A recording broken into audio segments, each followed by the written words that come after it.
یہ کہانی ہے ایک 10 سال کی لڑکی اور ایک ہرن کی، جن کی دوستی نے ہمت، رحم اور سمجھداری کا مطلب بدل دیا۔ لڑکی کا نام زارا تھا۔ زارا کی عمر 10 سال تھی، قد درمیانہ، چہرہ گو، بڑی معصوم آنکھیں اور ہمیشہ نیلے رنگ کا فراک پہنتی تھی۔ اس کے بال کالے اور 2 چوٹیوں میں بندھے ہوتے تھے۔ زارا کو فطرت سے بہت محبت تھی۔ درختوں، پرندوں اور جانوروں سے باتیں کرتی تھی جیسے وہ سب اس کے دوست ہوں۔ زارا ایک پہاڑی گاؤں میں رہتی تھی جہاں اس کے گھر کے پیچھے ایک کھلا سا میدان اور اس کے آگے ایک پرسکون جنگل تھا۔ اسی جنگل میں ایک خوبصورت ہرن رہتا تھا۔ ہرن جوان تھا، بھورا رنگ، لمبی ٹانگیں، نرم آنکھیں اور بہت ہی محتاط طبیعت کا مالک تھا۔ وہ عام طور پر انسانوں سے دور رہتا تھا، مگر زارا کو دور سے دیکھ کر اسے عجیب سا سکون محسوس ہوتا تھا۔ ہر روز زارا اسکول سے واپس آ کر جنگل کے کنارے بیٹھتی اور اپنی کاپی میں تصویریں بناتی۔ ایک دن اس نے دیکھا کہ وہی ہرن دور کھڑا اسے دیکھ رہا ہے۔ زارا نے ڈرنے کے بجائے آہستہ سے ہاتھ ہلایا۔ ہرن چونکا مگر بھاگا نہیں۔ یہی وہ لمحہ تھا جہاں دوستی کی شروعات ہوئی۔ اگلے کئی دنوں تک زارا اسی جگہ آتی رہی۔ وہ زمین پر بیٹھ جاتی اور آہستہ آواز میں باتیں کرتی۔ ہرن کچھ فاصلے کھڑا سنتا رہتا۔ زارا کبھی تیز حرکت نہیں کرتی تھی کیونکہ وہ جانتی تھی کہ ہرن جلدی گھبرا جاتا ہے۔ وقت کے ساتھ ہرن قریب آنے لگا۔ ایک دن وہ اتنا قریب آ گیا کہ زارا اس کی سانسوں کی آواز سن سکتی تھی۔ زارا نے مسکرا کر کہا کہ میں تمہاری دوست ہوں۔ ہرن نے سر ہلایا جیسے وہ سمجھ گیا ہو۔ ایک دن بارش بہت تیز ہوئی۔ جنگل کی زمین گیلی اور پھسلن والی ہو گئی۔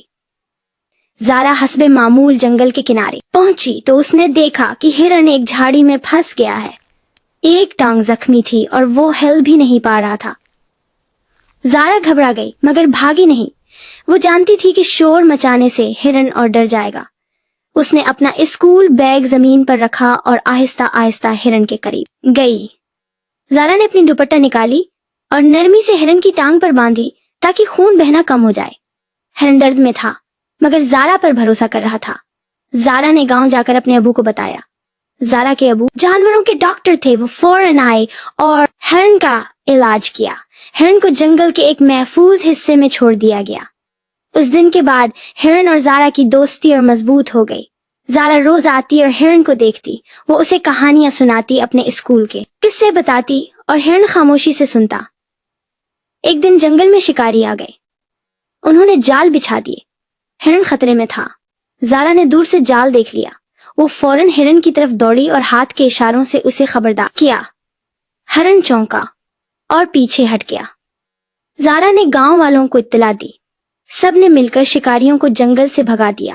اس دن گاؤں والوں کو احساس ہوا کہ زارا کی سمجھداری نے ایک جان بچا لی ہے۔ وقت گزرتا گیا۔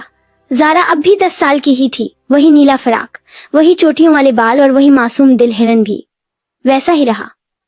نرم آنکھوں والا بھورا ہرن جو اب زارا کے قریب آ کر بے خوف کھڑا ہو جاتا تھا۔ ایک شام سورج ڈوب رہا تھا۔ زارا اور ہرن ایک ساتھ کھڑے تھے۔ زارا نے کہا کہ میں بڑی ہو جاؤں گی مگر تمہیں نہیں بھولوں گی۔ ہرن نے سر جھکایا جیسے وعدہ کر رہا ہو۔ اس دن کے بعد یہ کہانی پورے گاؤں میں مشہور ہو گئی۔ لوگ کہتے تھے کہ یہ دوستی انسان اور جانور کے درمیان نہیں بلکہ 2 صاف دلوں کے درمیان تھی۔